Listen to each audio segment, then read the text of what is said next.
Bismillahirrahmanirrahim. Assalamualaikum warahmatullahi wabarakatuh. Waalaikumsalam warahmatullahi Selamat wabarakatuh. siang, salam sejahtera, sampurasun, baraya Priangan TV semua. Kembali Anda bersama saya Muhammad Ridwan dari Priangan TV.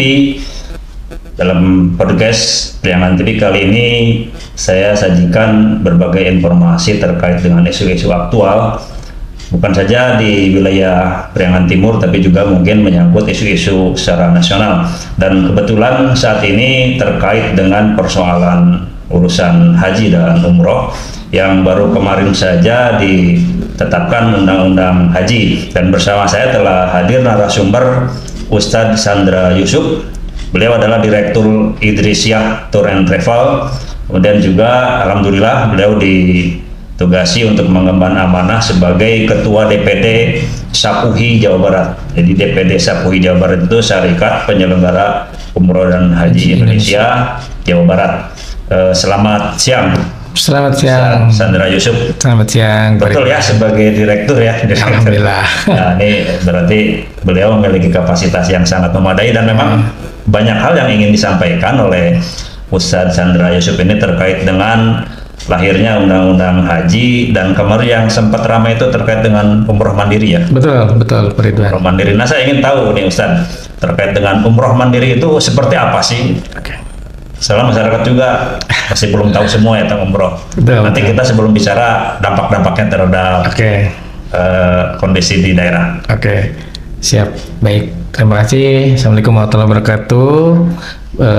Baraya Priangan TV. Priangan TV bersama Pak Ridwan yang saya hormati. Terima kasih atas kesempatannya. Ini terkait dengan umroh mandiri ya. Umroh mandiri ini kan sebenarnya secara praktisnya sebetulnya sebelumnya sudah banyak dilakukan oleh sebagian kecil dari masyarakat. Nah, hari ini semakin ramai diperbincangkan setelah pemerintah dengan Undang-Undang Nomor 14 Tahun 2025 tentang umroh dan haji ini melegalkan umroh mandiri. Nah, sesungguhnya yang dimaksud daripada umroh mandiri ini artinya perseorangan yang dia itu ingin melaksanakan ibadah umroh, dia memesan tiket sendiri, memesan hotel sendiri, memesan transportasi sendiri, gitu. Sebenarnya menyelenggarakan sendiri gitu. Jadi melaksanakan ibadahnya pun sendiri. Jadi yang dimaksudnya itu ya silakan sendiri-sendiri dengan tujuan mungkin sebagian mungkin bisa jadi sebagian dari masyarakat kita, masyarakat Indonesia sudah bisa melakukan itu. Nah, jadi yang dimaksud sesungguhnya silakan boleh untuk masyarakat yang memang sudah bisa memesan sendiri, sudah bisa memesan tiket, sudah bisa pesan hotel sendiri, sudah bisa pesan visa sendiri, bahkan sudah bisa melakukan kegiatan umroh sendiri, silakan. Itu diperbolehkan. Nah, itu yang dimaksud dengan umroh mandiri. Gitu. Namun, nah ini yang berbedanya. Namun masalahnya hari ini ketika dilegalkan umroh mandiri itu banyak masyarakat kita yang kurang paham, Pak Ridwan. Kan berbicara tadi kalau mereka orang kita berangkat sendiri itu kan sebenarnya kosnya pasti lebih rendah dong. Gitu kan? Lebih menguntungkan masyarakat sih. Ya, lebih biayanya lebih murah gitu. Memang kalau dia bisa melakukan tadi sendiri. Tapi kan kalau tidak bisa melakukan sendiri dan niatnya pengen umroh mandiri tapi ternyata belum bisa melakukan sendiri, akhirnya bukan lebih murah, malah jatuhnya jadi lebih mahal. Nah, jadi sebetulnya hari ini terjadi salah tangkap nih di masyarakat, yang satu sisi tujuan betul tadi tujuannya pengen murah, tapi yang bisa melakukan umroh mandiri itu sesungguhnya itu bukan orang-orang awam, Pak. Jadi kalau sekarang masyarakat ini menangkapnya, oh umroh mandiri lebih murah, ya udah mendingan kita umroh mandiri saja. Padahal dia belum pernah umroh, padahal dia belum pernah ke luar negeri, padahal dia belum pernah naik pesawat gitu. Karena tergiur dengan umroh mandiri lebih murah, akhirnya mencoba umroh mandiri. Ternyata yang terjadi bukan kenyamanan, bukan ibadah yang nyaman, justru malah terjadi masalah. Itu Pak Ridwan. Terkait dengan umroh mandiri ini dari sisi ini langsung saja ya dari sisi pengelola tour and travel ini berdampak atau tidak sebetulnya? Dari beberapa riset untuk saat ini sebetulnya pengaruh dari umroh mandiri itu hanya baru mengambil di bawah 10%. Artinya Market. mengancam secara bisnis bisa jadi. Ini ada, kalau secara berbicara bisnis itu ada ancaman sebetulnya gitu. Tapi memang kembali kita belajar dari namanya perubahan itu kan sesuatu yang pasti gitu. Dan hari ini kan sebetulnya itu sudah terjadi kan di dunia taksi misalkan. Iya. Dimana dulu taksi-taksi yang besar sekarang kalah dengan online gitu. Nah, kalau dari sisi kita sudut pandang bisnis, fasilitas kalau kita hanya sebatas menjual fasilitas, itu saya kira itu akan menjadi ancaman, Pak. Tapi kalau kita menjualnya itu bukan dari sisi fasilitasnya, dari sisi program, saya kira itu akan menjadi tantangan untuk travel hari ini. Dengan adanya umroh mandiri itu justru harus semakin membuat produk-produk yang lebih bisa dikonsumsi oleh publik, yang dibutuhkan oleh publik. Nah, ini kan persoalannya jumlah perusahaan-perusahaan travel umroh haji ini justru semakin banyak. Betul. Sementara di sisi lain ada regulasi yang membolehkan masyarakat untuk secara mandiri melakukan perjalanan. Betul. Apa yang bisa dilakukan oleh perusahaan travel ini untuk tetap mengajak masyarakat untuk umroh lewat travel? Kalau dari sisi kami itu ada 3 aspek yang perlu masyarakat itu perhatikan ketika masyarakat ingin melaksanakan umroh atau haji. Pertama, yang perlu diperhatikan itu adalah aspek keamanan. Nah, ini aspek keamanan ini hari ini kita tahu bahwa dengan travel yang ada izinnya lengkap, harus akreditasi, harus aturan-aturan yang sangat padat gitu kan. Itu untuk menjamin jemaah ya. Keamanan jemaah itu banyak sekali masalahnya. Gitu. Sementara sekarang kalau itu dilonggarkan, misalkan tadi dengan umroh mandiri gitu kan, saya tidak terbayang gitu masalah-masalah yang akan timbul dengan case dengan dalih umroh mandiri. Ternyata kan ini juga satu sisi banyak teman-teman yang memanfaatkan umroh mandiri ini menjadi dia sebagai IO daripada umroh mandiri. Jadi penyelenggara daripada umroh mandiri. Jadi personal ya. Personal, dan itu sesungguhnya itu yang dilarang oleh pemerintah. Bahkan itu ada di undang-undangnya, ketika kita mengumpulkan dana jamaah, kita bukan PPIU, kita mengumpulkan jamaah, itu akan dikenakan pidana. Makanya di Kementerian Agama itu kemarin itu ada namanya PPNS, Penyidik Pegawai Negeri Sipil. Itu yang mengawasi apabila ada person yang mengkolek tadi dengan dalih kolektivitas jamaah, dia tidak punya lembaga, itu bisa dikenakan pidana. Kenapa PPNS? Mungkin terlibat apakah orang-orang PNS yang di Kementerian Agama atau Kementerian Haji mungkin ke depannya? Saya kalau dari pandangan kami mungkin mungkin ini kan tergantung sudut pandang ya gitu. Cuman tadi kami melihat pertama ketika masyarakat harus paham.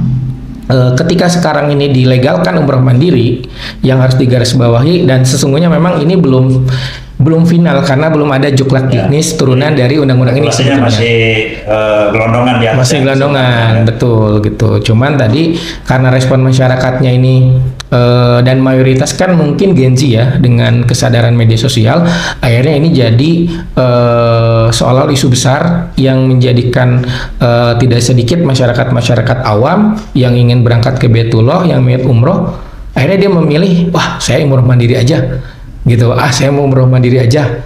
Itu sudah mulai terpapar tuh masyarakat. Sementara mereka nggak paham tadi aspek keamanan ini yang perlu diperhatikan. Satu tadi aspek keamanan dari sisi penyelenggara.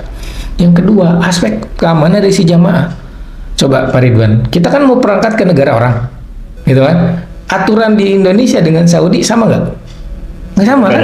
Tentu berbeda. Nah, kalau mereka ini jamaah ini tidak paham dengan aturan-aturan itu, resikonya kan besar. gitu. Jadi masyarakat harus memahami ini aspek keamanan, aman tadi dari sisi penyelenggaraan, aman dari sisi tadi pelaksanaan.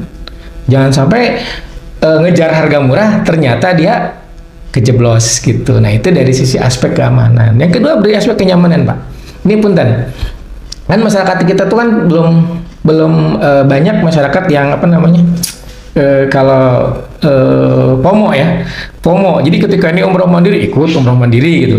Nah, sementara dalam aspek kenyamanan itu kita berbicara tentang fasilitas, misalkan tiket pesawat, hotel gitu ya, transport. Nah, masyarakat kita ini kan belum semua paham cara pesan tiket pesawat misalkan.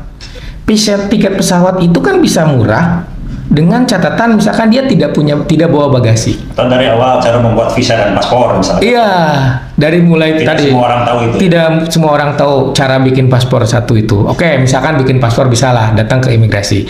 Tapi yang kedua misalkan tiket pesawat. Apakah semua bisa pesan tiket pesawat? Ya bisa. Ada OTA dan lain sebagainya. Tapi ketika pesan tiket pesawat itu ada term and condition. Misalkan, oh dia bisa pakai murah, pakai transit. Ketika dia transit itu ada risiko. Gimana kalau pesawat ininya telat? Jadinya pesawat ini udah berangkat duluan. Itu bisa terjadi risiko. Yang kedua tadi, ketika pesan tiket pesawat tidak pakai bagasi, kan rugi, gitu. Atau misalkan pesan tiket, pesan hotel, ternyata hotelnya nggak sama makan. Gitu. Nah itu dari sisi aspek kenyamanan itu harus memahami gitu, seperti itu ribetnya umroh mandiri itu gitu. Kemudian yang ketiga ini aspek bimbingan, Pak. Nah aspek bimbingan ini kan umroh itu kan ibadah, ya ibadah yang dimana di situ ada syarat dan rukunnya, ada ilmunya, ada tata caranya. Ada tata caranya. Nah jangan sampai pernah kejadian Pak Ridwan ada jamaah umroh mandiri ditanya, udah ngambil mikotnya di mana gitu, dia jawabnya lah mikot itu apa, dia melaksanakan umroh dia nanya mikot itu apa, sampai ya kan mikot itu niat gitu. Nah saya kan udah niat dari rumah.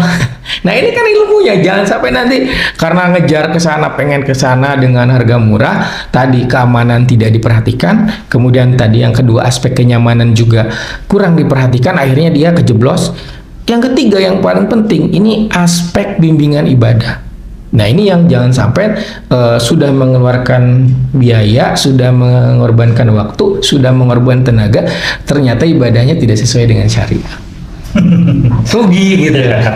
Artinya masyarakat harus tahu ya. Harus tahu. Ketika ada kebijakan baru dari pemerintah, jangan lantas kemudian istilahnya diterima secara apa ya istilahnya euforia gitu, dengan euforia, betul. Ramai-ramai datang ke tanah suci tapi tanpa dengan wawasan dan bekal yang memadai. Betul. Artinya keberadaan perusahaan travel umroh dan haji masih tetap relevan. Sangat relevan. Meskipun ada undang-undang itu. Iya, gitu. Sangat justru memang karena kan pertama gini, mayoritas jamaah Indonesia ini kan masih usia gennya tuh milenial ke atas lah itu. Nah itu memang sangat membutuhkan travel gitu, dan secara perilaku masyarakat kita itu belum mandiri. Jadi secara perilaku perjalanan di kita itu sebenarnya belum mandiri gitu. Karena kalau mandiri itu betul-betul kan dia prepare backpacker dan mentalitas dan semuanya harus siap gitu. Kalau kayak orang-orang luar negeri kan banyak yang benar-benar mereka tuh ketika backpacker lah. Istilah backpacker itu betul-betul prepare gitu, dan dia paham betul bahasa, kemudian tadi budaya paham, kemudian aturan dia paham. Itu yang harus di. Nah, bagaimana terhadap jemaah yang memang dia sebelumnya sudah melakukan umroh? Artinya kan dia sudah memiliki wawasan, pengetahuan gitu ya. Ketika mereka lantas melakukan umroh mandiri. Nah, kalau jamaah itu sudah pernah umroh, kalau kami ya misalkan, kalau Pak Ridwan tanya, Pak Sandra kalau menurut Pak Sandra gimana mau umroh terkait umroh mandiri ini secara ini? Kalau kami sih, kalau ini kan aturan, karena mau umroh mandiri dengan travel itu kan pilihan jamaah. Cuman kami hanya mengingatkan ketika masyarakat ingin melaksanakan umroh mandiri, kami lebih merekomendasikan harus sudah pernah umroh, Pak. Harus sudah pernah umroh. Kalau yang pertama umroh disarankan untuk melalui travel dulu ya. Melalui travel dulu, gitu. Dan pertama umroh pun dia harus benar-benar tadi menguasai karena banyak aturan-aturan di kita sama di Saudi kan berbeda. Kan kayak gini Pak. Kadang-kadang kita kalau bawa grup itu kalau pakai seragam semua itu lebih mudah. Lebih mudah dikenali ya. Lebih mudah masuk, misalkan cek ketika masuk ke imigrasi dan sebagainya itu akan lebih mudah. Kenapa? Karena ada penanggung jawabnya. Tapi kalau masing-masing belum tentu Pak. Gitu. Ini bedanya ketika grup dan tidak grup. Jadi kalau menurut saya ya ke masyarakat jamaah pengen umroh yang pertama jangan coba-coba dulu. Karena nanti kalau yang kedua dan sudah punya pengalaman dan yakin silakan. Gitu, jika memang yakin gitu dan siap menanggung resikonya. Nah itu juga harus diperhatikan gitu. Nah bagaimanapun undang-undang ini kan sudah lahir ya, sudah disahkan oleh DPR. Apa harapan Sandra sebagai praktisi perusahaan travel umroh terhadap pemerintah supaya nanti pada pelaksanaan di lapangan ya tidak memunculkan persoalan-persoalan? Kalau saya dibalik mungkin gini. Hari ini kami di dunia di penyelenggara umroh haji itu untuk bisa dapat lisensi itu sangat ketat banget Pak. Dari mulai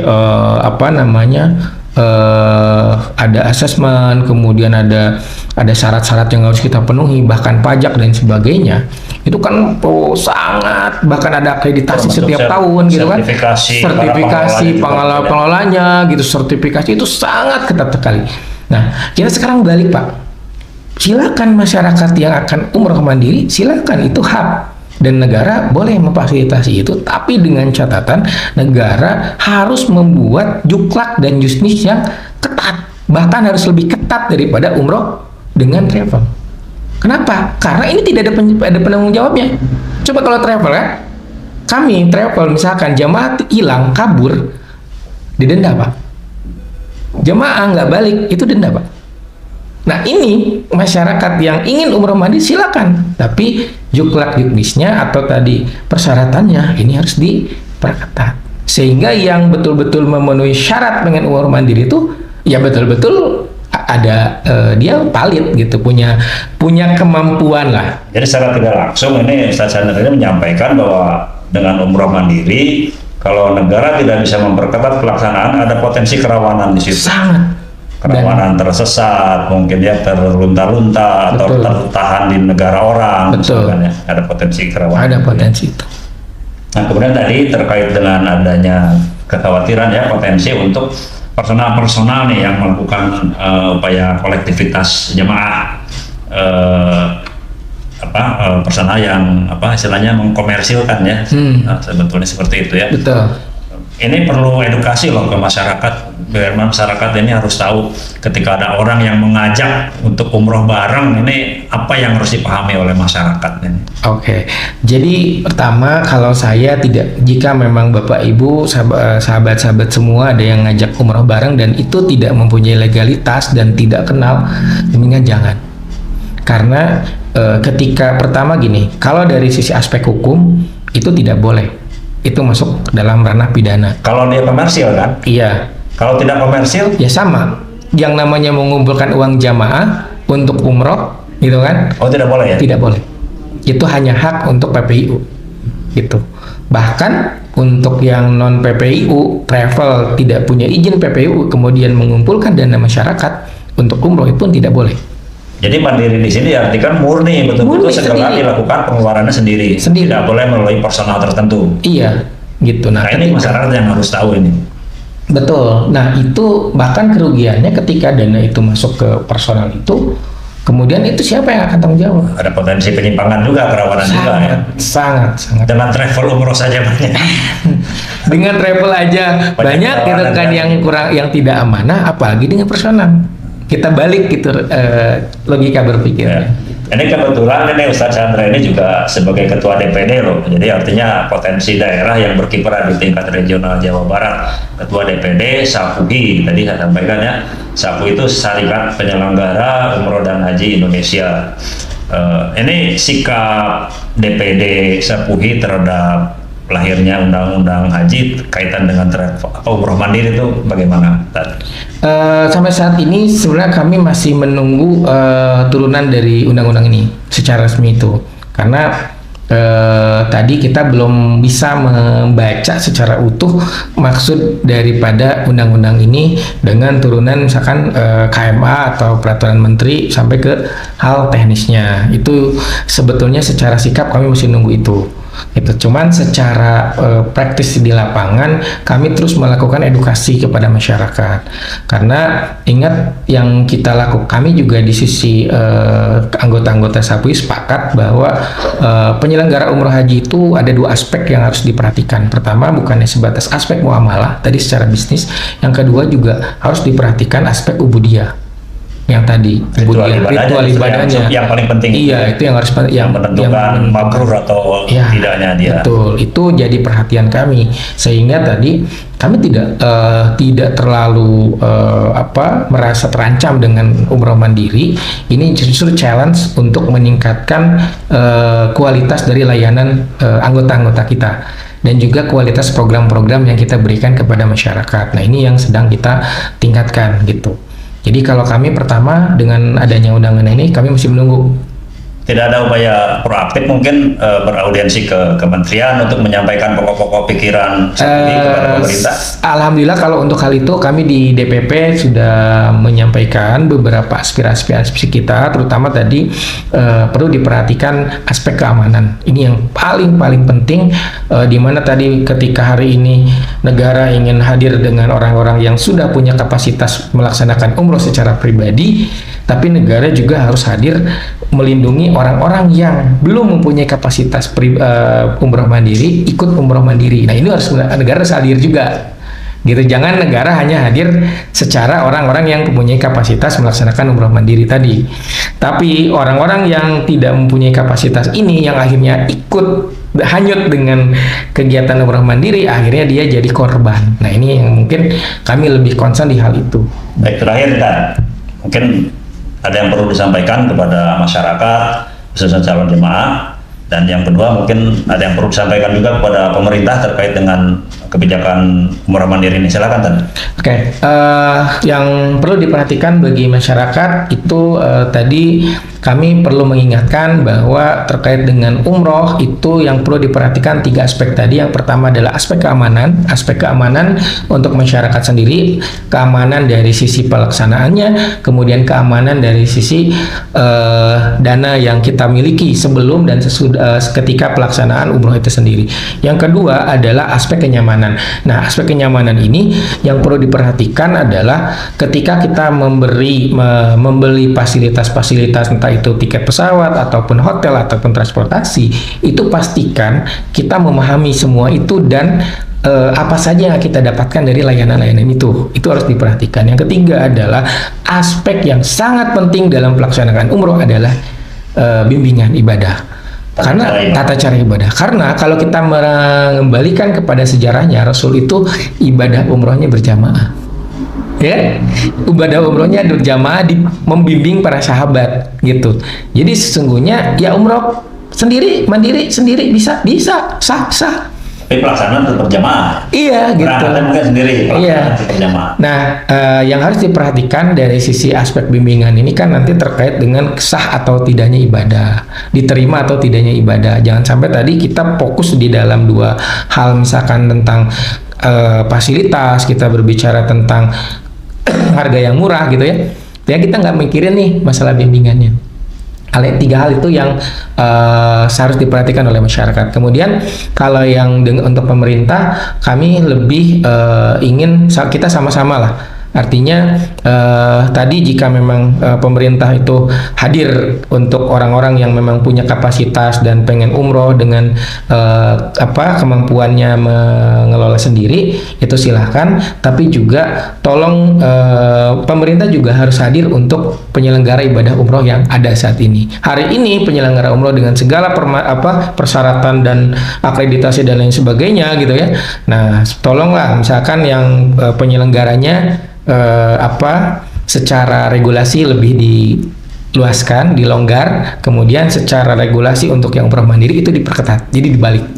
Karena itu udah jelas kan, kalau penyelenggara sudah jelas gitu. Kalau yang pribadi atau mandiri, ini yang harus dibuat juklat dan jukdisnya yang sangat ketat gitu, biar tidak menimbulkan tadi korban di masyarakat itu sendiri. Baik, Baraya Priangan TV barusan secara tegas dan lugas Ustaz Chandra Yusuf sampaikan terkait dengan umroh mandiri yang diberlakukan oleh pemerintah setelah lainnya undang-undang haji kemarin.